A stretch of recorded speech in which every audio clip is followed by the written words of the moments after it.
How is everybody doing? And welcome back for another Strength Chat episode. Today, I've got a very special guest for you all. Today, I am joined by the founder and CEO of Physmodo. Today, I am joined by the one and only Andrew Menter. How are you doing, Andrew? I'm great, Steven. Doing great. How about yourself? I'm very well, thank you. Good. Yeah, thanks a lot for taking the time to jump on the podcast. What's been happening in your world recently? What have you been up to? I got a dog 6 weeks ago. So that's you know what people say. You need to get up and do your walking in the morning and get your steps in. And so my steps have gone from sadly about 3,000 a day to about 12 to 15. So, um, but I don't think that's where you're going with the question. Work wise,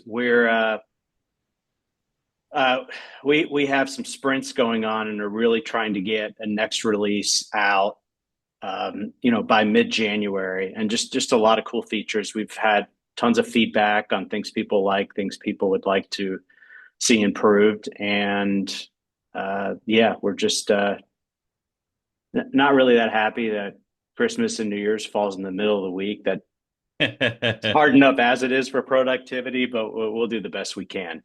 Yeah. Um, All right, cool. So two questions on from that then is number one, what type of dog have you got? And number two, kind of is it momentum? And I know we'll get into this a little bit in their episode, but are things just kind of still full steam ahead this time of year, getting ready for 2025, really?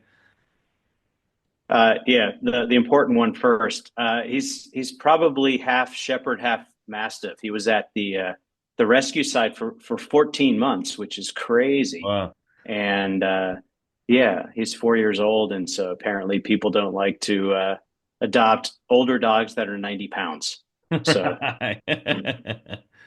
but as far as one your listeners actually may care about, the big evolution in our business, and we can go into more detail, is that we've primarily been a B2B play. And the reason for that is partly because we had a relationship, a good 5 year partnership with TRX, and they had all of their relationships in the fitness space were incredible. And so people saw our software as a means to, increase personal training. It's a really good engagement tool, kind of a way to, dictate training for a particular day. At that point in time, we had the software on a big Dell monitor and a separate, the Microsoft Connect kiosk and key or Microsoft camera, and then kiosk. And just, I guess I should back up. We do a movement assessment. It's 3 overhead squats, and we're looking at your mobility and stability, posture symmetry, identifying where there may be issues, and then providing correctives. So that that was the start. It was B2B. It was not available on a mobile device at all, and a lot of that had to do with where technology was. It just you were able to do certain things on your phone, like you see today. It's face recognition and so forth. But to measure accurately on movement wasn't there. It is now. And so when I talk about this release, and there'll be further ones in Q1, it's all based on using the camera so people can self-assess. Away from home, certainly you can work with your coach. A lot of remote coaching these days. You want to see how your clients are moving. You can now do that on the phone, and we're just trying to get more and more features on there. Yeah. All right, cool.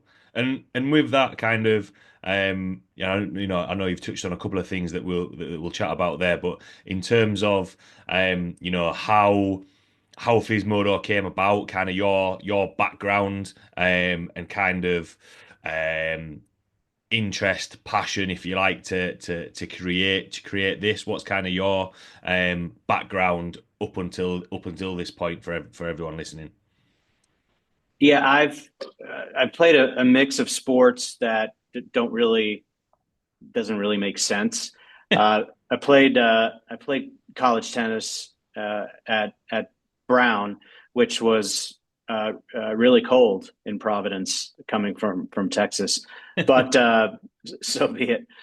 So I did that for a number of years. That um, and just going forward a bit, I played rugby after that, which born can't hear it, but I was born in South Africa and lived there for 8 years.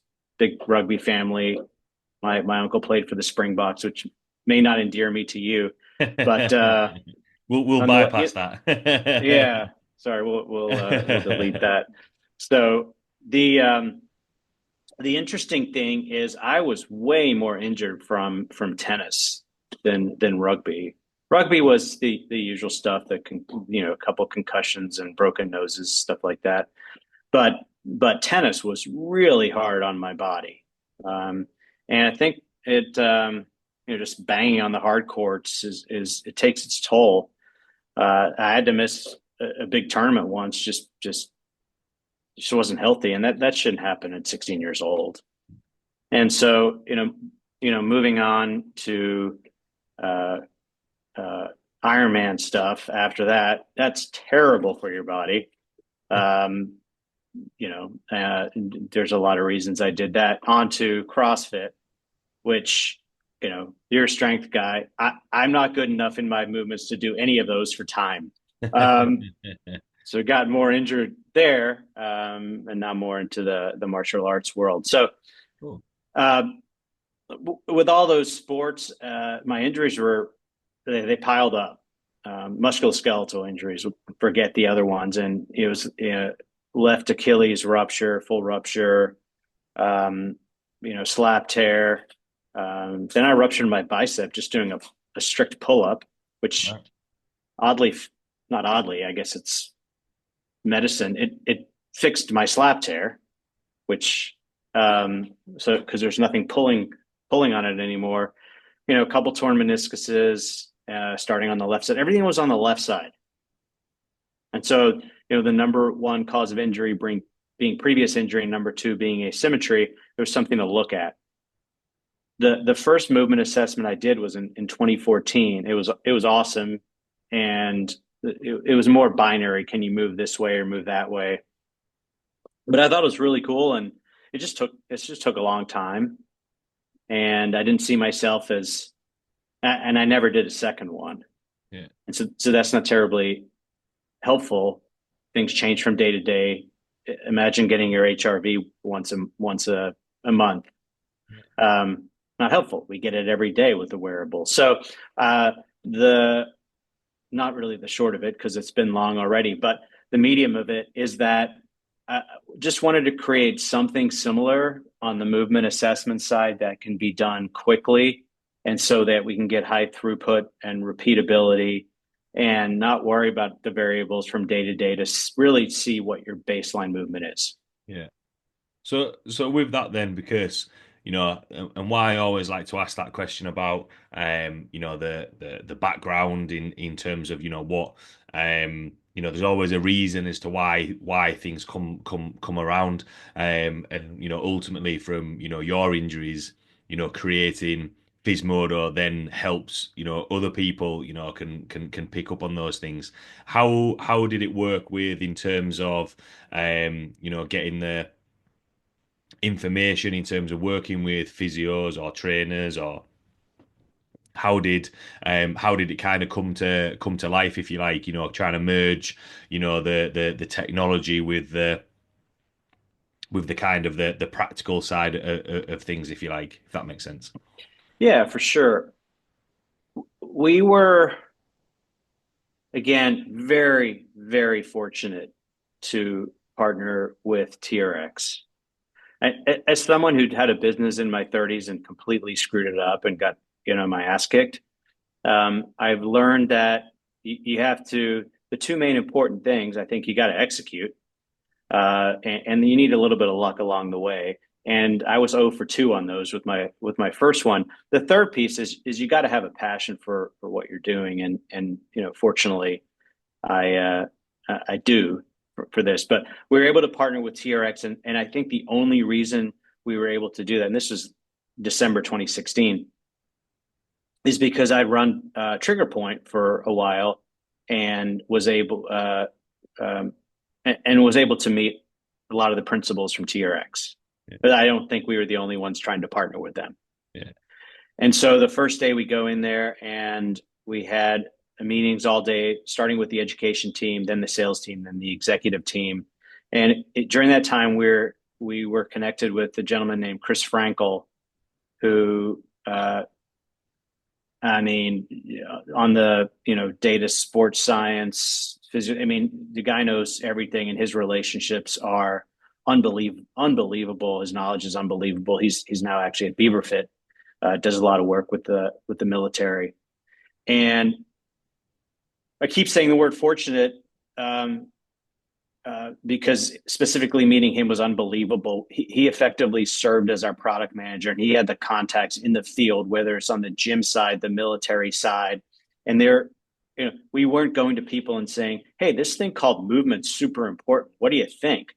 We were going to people that knew movement was important, just needed a better way to do it, and so Frankel, don't call him by his first name if you meet him, used his knowledge and his contacts to really help us develop the product that we have today. Yeah. And where do you think, because like what you mentioned about having an assessment, and part of that is the time to take to do that, but also the education and experience, because there's going to a physio or a trainer, there's a difference between somebody who's been doing it a week compared to 10 years. There's kind of a difference in, I don't know whether I want to say service or maybe experience, from that, and what you get out of it, and what maybe they can pick up on. Where did you feel as though maybe, creating this software, would maybe plug some of those gaps, if you like, helping out those, more experienced, yeah, physios, trainers, compared to the new ones, compared to, I like what you mentioned at the start about, remote training as well. How did you kind of think that would fit in there and maybe fill a gap, if that makes sense? Yeah, I think we got a little lucky in that remote training has become as big as it is because we have the enterprise version that sits on location. We now have the consumer app, athlete app, and what marries everything is the coach and trainer portal, which allows you to to work with your client. But going back to the question, we don't pretend to get everything Yeah. at all. I'd say we get, the overhead squat is critical because it's used in every single assessment out there. And, you're getting upper body open chain, lower body close. You're just getting a lot. Now, do I, see full, shoulder rotation? No. But our belief is that if you are doing our screen and getting an amazing score, do you really need to spend a significant amount of time with your physio, your coach? If so, not very often. But if you get a really, really bad score and there are a lot of issues, yeah, let's maybe dive in a little deeper. And so, you hear in all businesses that, sometimes it makes sense to partner with a competitor. And there are competitors out there, but I see us almost as a feeder into, let's call it a 15, 20-minute program that, the people that are scoring poorly, we can send your way. Some of the, as simple as it is, I think I can give you or some of the, really knowledgeable coaches and trainers, you'd pick it up quickly. But there's a lot of personal trainers that just got their certification. They don't have the background that a lot do, and they just need something as simple as possible. And, one thing we've learned, we were just with a client who has a ton of trainers, and some of them are intimidated to do it. And I'm like, what the hell? This is this is about as simple as you can get. And yeah, there's still people that are not comfortable, and so we're fixing that. So, for instance, if you're doing an assessment and it's showing your right shoulder doesn't have range of motion, uh, some people will not know how to interpret that with their clients. So now putting little, put the little I button or whatever people call it, click on there and you get a little bit more explanation. But I think what that underscores is that we have gone in the right direction in that we have one screen. We've had one screen for 8 years. We're always asked, will you do a second? My answer is always no, with the caveat that show me a business case where it makes sense. Yeah. And I think the fact that somebody as simple as not somebody, a fair number of people think it's still too complicated tells me that I think we've done the right thing. But we're honest. I mean, you want absolutely everything. We're not for you. Yeah. And with that as well, when you mentioned there about some trainers feeling as though maybe it's too complicated, or nervous about using it. And do you think that comes from, depending on the feedback that you've had from maybe experience? Do you think that's because maybe trainers don't have the knowledge, or maybe the confidence in that? So like what you mentioned about having, a little bit of an addition in there, with the shoulder, to just give them pointers and cues to point them in the right direction. Sorry. Yeah, this may be a horrible analogy, but it just kind of came to mind. So I read a book.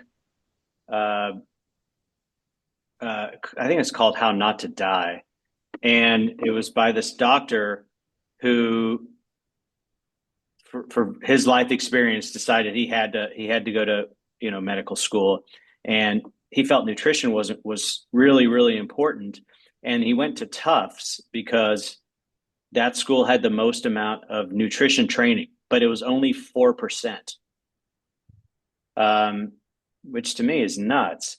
And maybe that's changed. This was 10, 15 years ago. And I think maybe it's the same. I mean, if you go get your certification, and I could be speaking a little out of turn here because I haven't done that, but I don't know how much focus there is on movement assessments. I don't know if it's as low as 4%, but I think people are coming out saying, I may know, the great screen, the FMS, we might have gone over a quick training there, but nothing else. And as great as the FMS is, I don't always have that amount of time. So yeah, I just don't. I think it's the education. Yeah. I think from speaking from the especially the role that I'm in now, you can get qualifications in a level three personal trainer. Some you can do over a weekend, some you can do over a week, some you can do online over a year. And for me, it's a practical job, even though, you obviously, mentioned there about how like remote coaching, online coaching has blown up over the last couple of years. However, I would say, the most successful coaches that do that have done some in-person coaching.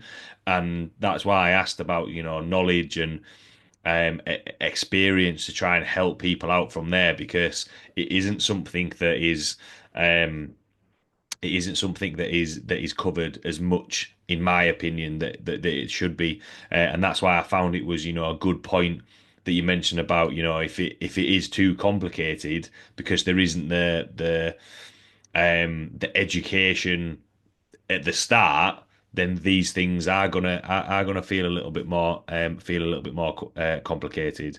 How have you found with using um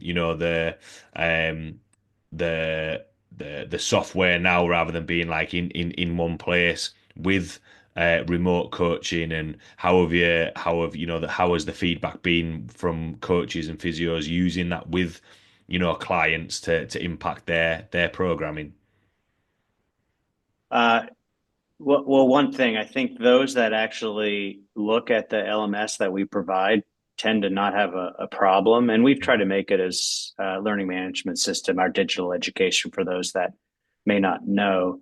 It's no more than 30 minutes. Now, I think the stat I saw that people's attention span is 14 seconds, and we can't get it down that low. But, um, those that use it, uh, and educate themselves, I think it's pretty simple. And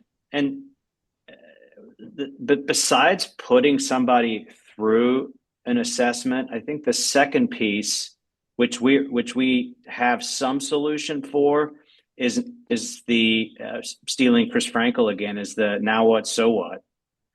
Uh, so if you saw somebody that has you know rotator cuff issue, or maybe a torn meniscus or something that's not too bad. You know the program. You know how to work with that person. So so what we've learned is that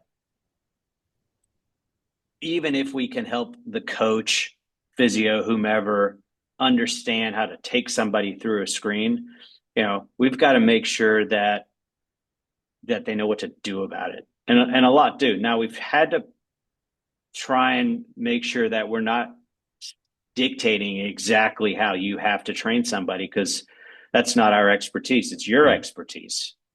What we need to do is I don't say you, Stephen, but give the personal trainer, the inexperienced trainer coach, some tools to be able to work with their client. Now, we do have an automated program based on your most previous assessment, but you may see shoulders popping up.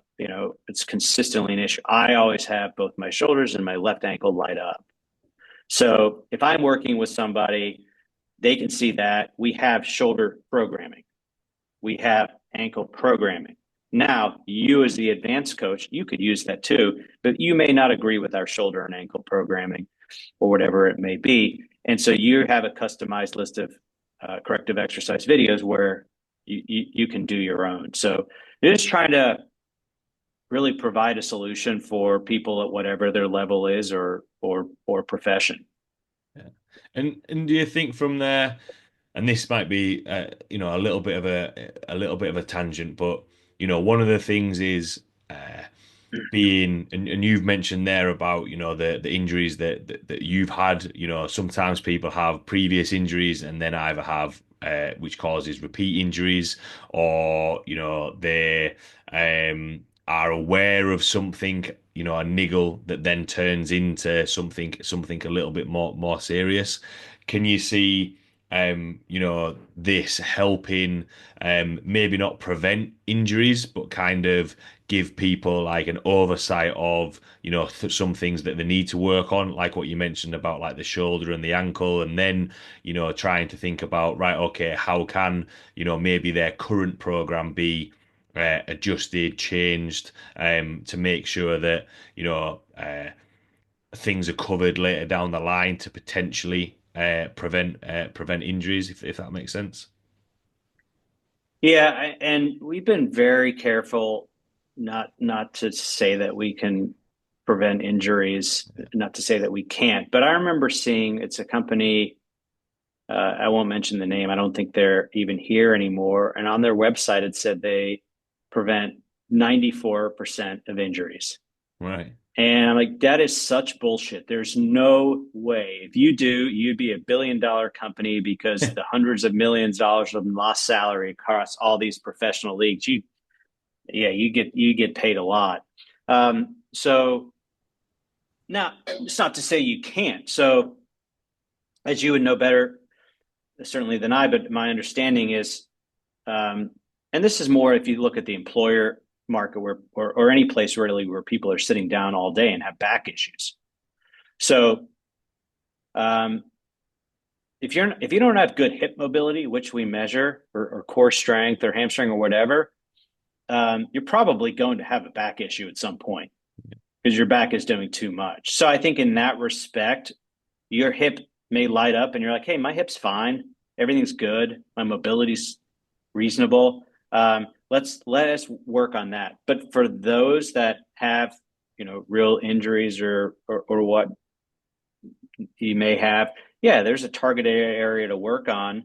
Um, for me, when I tore my Achilles, what was helpful is I was putting, and I used the force plate, and I was able to see that over 60% of my pressure, and this is like 6 months post surgery, 60% of my pressure was on the right side. Well, that's not good. It's understandable, Yeah. but I also had at some point a 14% asymmetry on my right side. That's from my baseline. Also, my baseline was like 2%. I was pretty good, and so I shouldn't be going back to full action until I'm back to my baseline. So Yeah. that's why I like somebody taking a baseline. It's what one reason I like what we do is, and we encouraged is in the first week, do 3 to 5 assessments in the first couple weeks because there's enough variables going on that we'll know your true baseline, Yeah. and then we can adjust. Yeah, you may come in one day and I don't know, you're driving 8 hours the day before, and I don't know, your psoas is jacked up and or something lower body. So if I had big deadlifts for you that day, I'm going to adjust your training because I can see that you're below your baseline. Yeah. So it's a pretty good tool, but to say we can prevent a bunch of injuries, uh, yeah, we can, but I don't want to stress that. If people expect to use us for that, then they'll be happy sometimes, but also disappointed at times. Yeah. I shouldn't say this because this is not promoting um, our business by saying we can't do everything, but we can't. Yeah. I think from that, and which I think is within the world of, strength and conditioning, fitness industry, whatever you want to call it, is that honesty. Because, if, like what you mentioned there, if somebody can prevent injuries, all the time, then, it'd be, yeah, you'd have the solution to everything. Whereas, I remember, a previous episode that I've spoken with another coach of, you know, you can only know how to prevent injuries after or you only know an injury's happened until it's happened. You can. It's not a case of you don't know when it's going to happen. It could be a build up. Yes, there's signs, and that's why I thought it was really good when you mentioned there about using it as your baseline because, like what you've mentioned, if you've been driving for a long time, if you've had an excessive, workload, excessive training load, excessive stress load, that is gonna, they're gonna be, or as a to myself, giving myself, red flags of, okay, well, maybe we won't do this exercise. So I think, and you kind of touched on it there, is using it as a tool to kind of guide things rather than having it as a case of, well, actually, we'll do this, and this is going to, by seeing this is going to prevent this. Does that kind of make sense? Would you kind of agree with that? I will. I do. So uh, just like everything that all the information you're getting from your Whoop and Aura or Apple Watch, whatever you may use, that's easy because you wake up and you get that information. So uh, yeah, that's easy, and it's good to know if whatever metric you're choosing may adjust how your day is if you get an hour less sleep or whatever your body temperature's up 3 degrees, whatever it may be. You're you're not going to get that. You can't wake up and get out of bed and have a number on how your knee mobility is.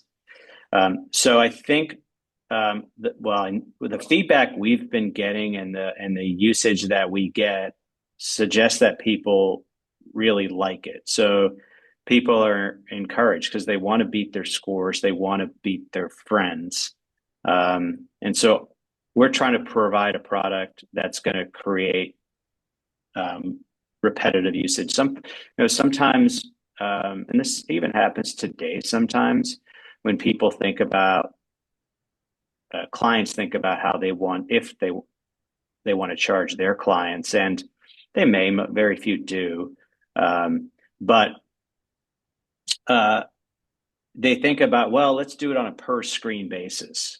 And I think that's horrible. Don't do that. That is the antithesis of why we did this. I want that person to screen as much as possible. And even from, our directors, they've asked about that. And I said, uh, again, that's not what we're trying to accomplish. We want people to screen as much as possible because we're getting the right information. And frankly, if people are using your product, they tend to want to keep buying it. Yeah, yeah, definitely. And with that as well, because you've kind of touched it on there of, the more times that you can screen, assess, see what they're doing with their where their baseline is.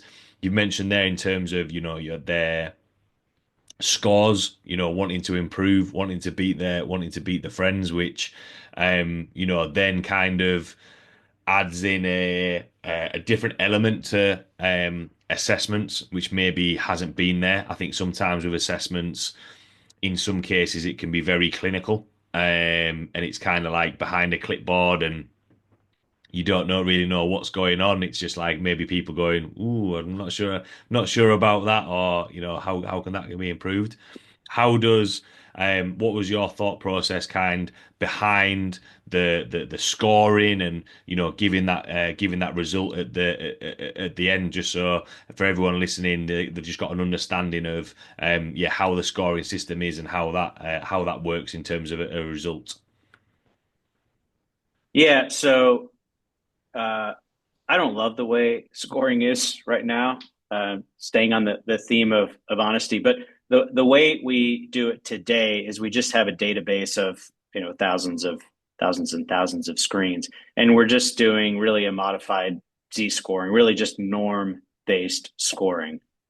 So people don't like that. If the average score is a 50 and they're getting a 60, that's really good, but they're are accustomed to this grade school scoring.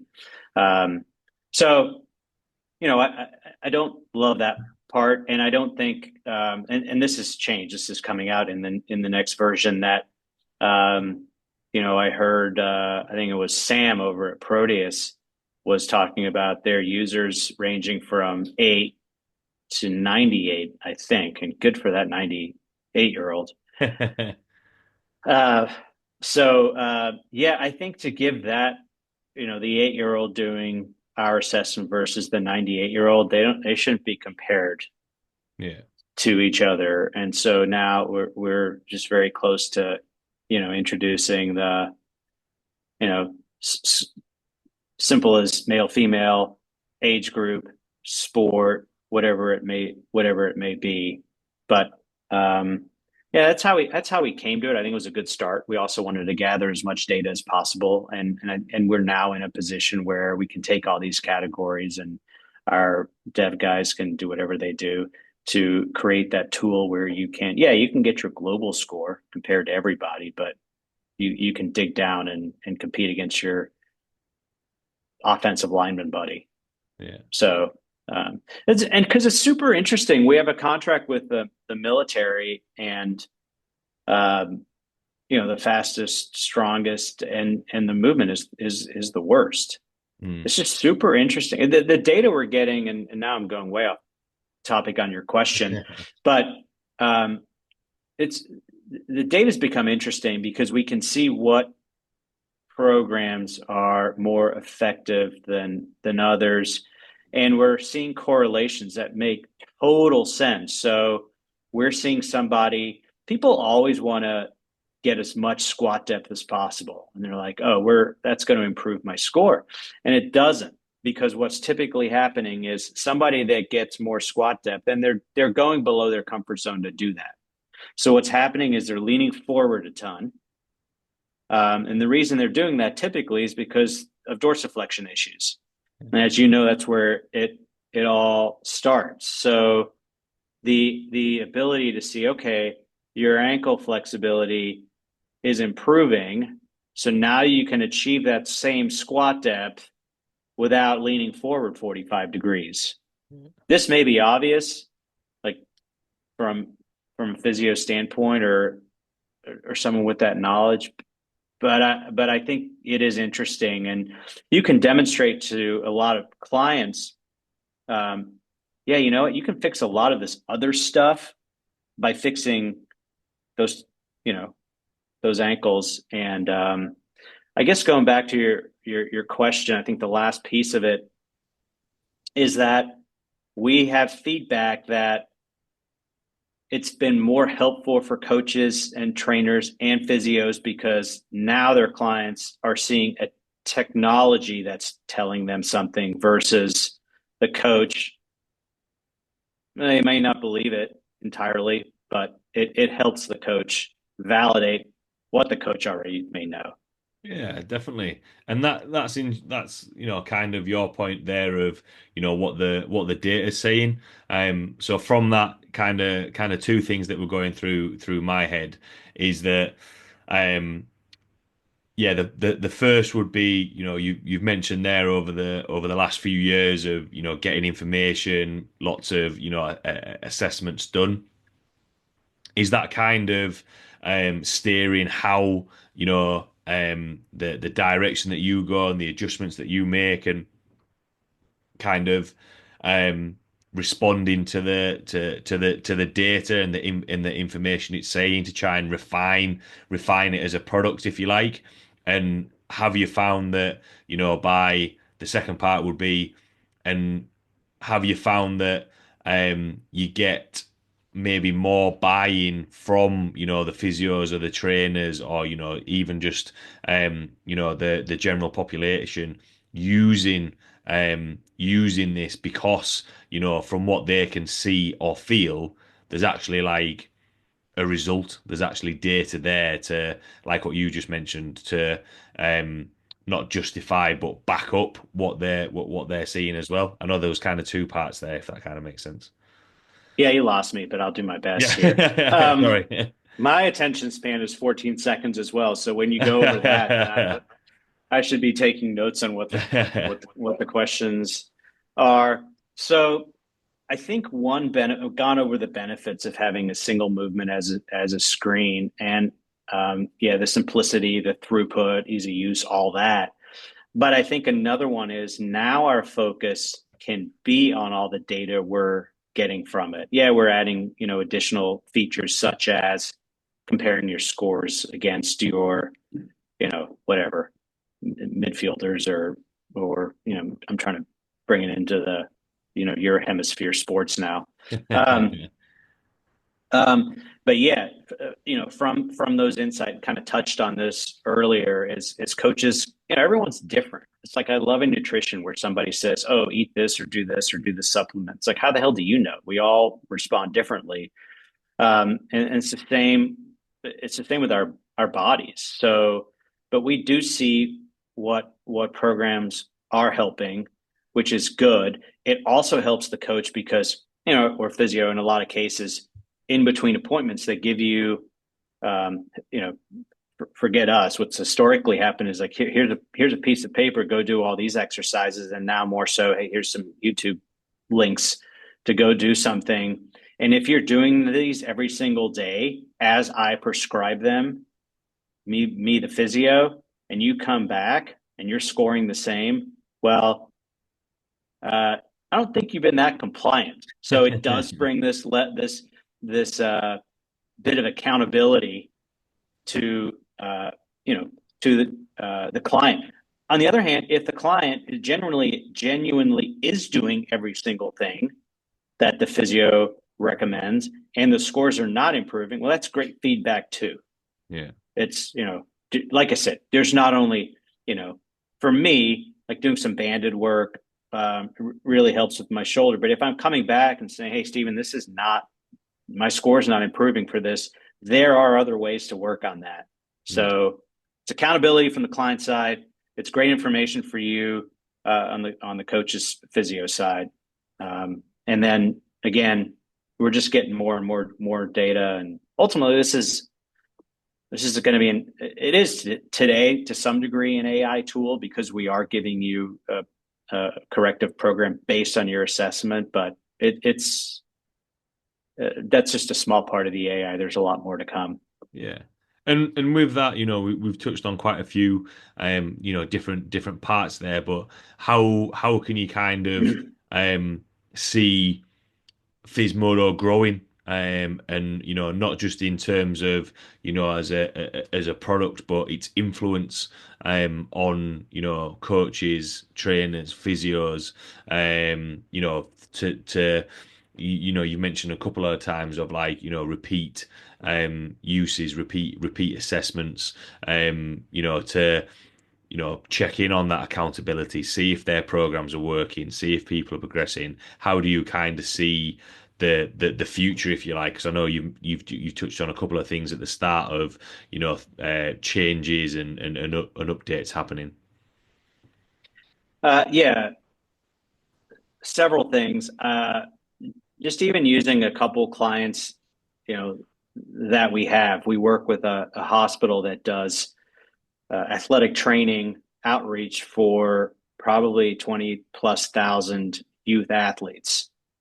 And they were using another screen before. It's a great screen, but how are you going to reach 20,000 people on a consistent Yeah, basis? yeah, Um, yeah, you're not. I mean, we're using on the strength side, university. We're working with University of Tennessee.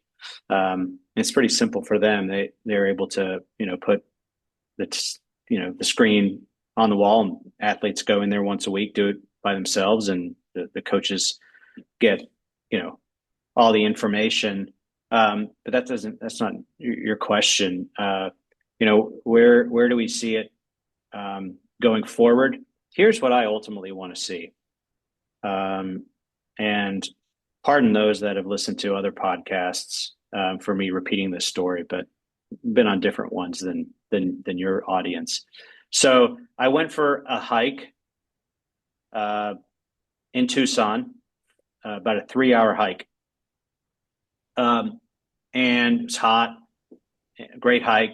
Slept like a baby that night, and had a 97 out of 100. And my device said, "Hey, you're great HRV." I was totally relaxed, no other stressors, and it said, "Hey, today's a peak day. Go crush life," or something like that. But my or our software gave me a 34, and I'm usually kind of around a 50. I'm very average on my movement, and that's I knew that was coming. That's because I have the meniscus issue. So, notwithstanding my biometric score, my biomechanics was not good. I wasn't ready to crush life that day. I was ready to lie on the couch and put on my compression boots, which is what I did. So um, we talk about recovery, and I don't think that's entirely accurate. It's one piece of recovery. On the biometric side that talk about recovery too, but alone, I don't think those are giving the true picture. And we really need to have both to understand really where you are. Now that's harder on the biomechanics side because on the other piece, you wake up and have your information. But once we can get both, and we're doing an integration so that we will have people will have the option of getting that information. We do have people can go down and just give a 1 to 5 on whatever their stress, sleep, hydration. We do have a body soreness and injury map, which is kind of cool.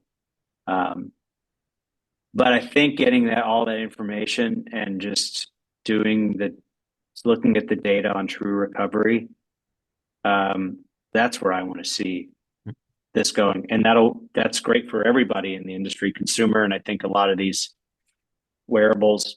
There's a lot of ways to work together, and I see that as the way forward. yeah. I think that would be really cool, and it's interesting that you mentioned there about two different scores about ready to crush the day, but actually going back to what we spoke about in terms of information, because sometimes I think the phrase can be like paralysis by analysis. Sometimes there can be too much information there, and ultimately people either want to have the score to let them know that they've done well, or they can do the thing that they want to do. Whereas there's so many variables that can impact, you know, what you're going to do, whether that be, going back to the example that we used of, you've driven for 8 hours, you've slept well, but actually your body's not feeling good in terms of its movement, because it might be feeling tight or stiff, or whatever it may be. And I think that's where, trying to combine those two worlds, and make it uh easily available for people to use and understand. He's trying to piece those together. Is that kind of something that has come from the information that you've got, or just kind of the direction that you see in terms of just the feedback from people that have ran the assessments, or more so from kind of the data, or your own thoughts on where you want it to go? Well, we certainly would not, highly unlikely, we would do development where we're going to each of the wearables and, and working on integration. And so we're partnering with, I don't know if you've come across the company Rook, and um, they have an SDK where you can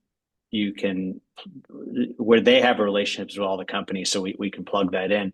I think it's the third time I've mentioned them, so I should get something for that. Um, but but they're awesome and great guys to work with. I think you brought up, knowingly or not, the challenge there is, how do you present the data in a way that isn't too overwhelming? So it's something we really have to rely on our UI UX mainly, because we already give a lot of data. So it's, how do we present the data that's not too overwhelming?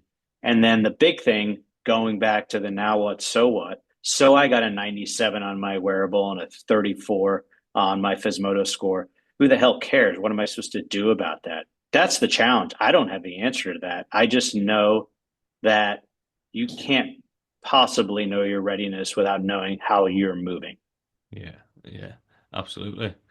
Because I think that will be, sometimes, and it's interesting, just touching on what you mentioned there about your baseline. Sometimes I've had clients, athletes come in who are feeling not very good, whereas actually they get warming up, and sometimes they either hit a PB, or the movement gets, or they get some more reps. And that's what I find really interesting, is that, by having that score there, using it as a baseline, you know, um, assessing regularly, how they're moving, you can kind of paint that picture a little bit more, because again, kind of maybe coming full circle, if you fully coming full circle of what we've spoken about, is from what you see, having a score to let them know that, right, you're at a 50, so you've got average movement, you're above average, actually you've dropped down a little bit, is all useful information to guide, where you're going to go. Again, we mentioned accountability, so I think, quite a few things we've touched on there, and it seems exciting in terms of the development of, where you're heading with that. As the last question that I like to ask, from everything that we've spoken about there, in terms of, using Physmodo, in terms of um all the things that we've touched on, but what would be your take home points, or maybe words of wisdom for everyone listening? You're asking me for words of wisdom. That's funny. Um, I could go anywhere with that. How much time do you have? Uh, you know, I I'll start with a general theme for any entrepreneurial people that are listening.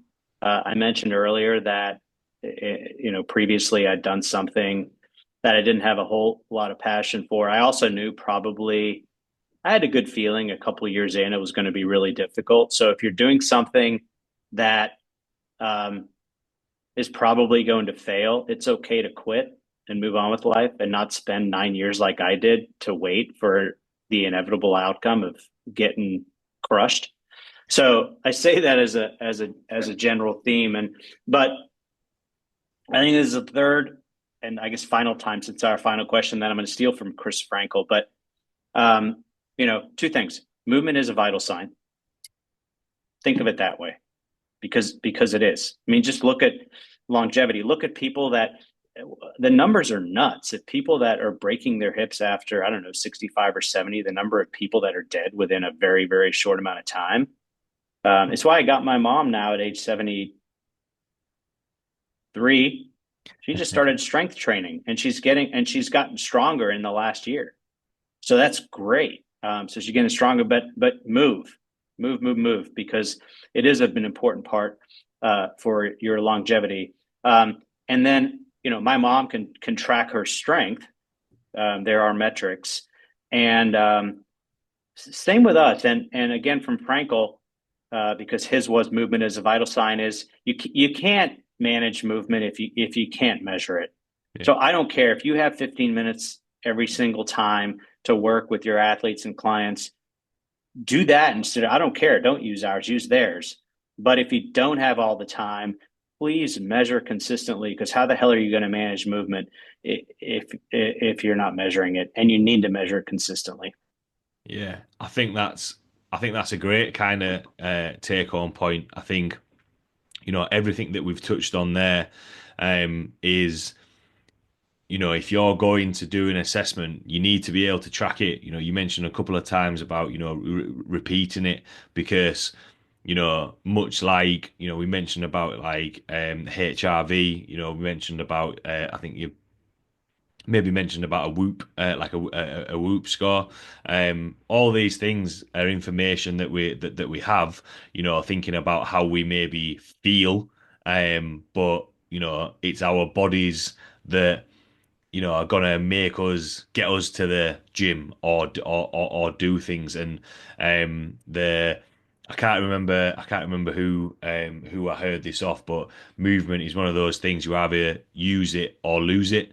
You've mentioned there, people who are breaking their hips, struggling with movement, especially, as we get older. We've got older clients in the gym who I'm sure you might have heard this before of people doing a lot of exercise when they're younger, and then all of a sudden it stops, and it's kind of it should be movement should be something that is you can do all the time, and it's not just there. Right, you can't not do that. Really enjoyed chatting with you today, Andrew. Some really good topics covered there. If anyone has any questions about what we've chatted about today, questions about Physmodo, where can people reach out to you and find kind of information from there? Yeah, I've been a little irresponsible with social media. I should stop being so defiant about that. But please, information on our company is on, obviously on the website at Yeah, physmodo.com. But I'm relatively um, paying attention a little bit to LinkedIn. So that's the best place yeah. to reach out. I would love to hear from anyone with questions about our assessments, potential partners out there. There's a lot. Let's all work together as an industry and help out our physios, coaches, clients, everybody. It's a lot of work to do. Awesome. Well, thanks a lot, Andrew, for taking the time to jump on. Thanks a lot to everyone listening, and I will see you all next week.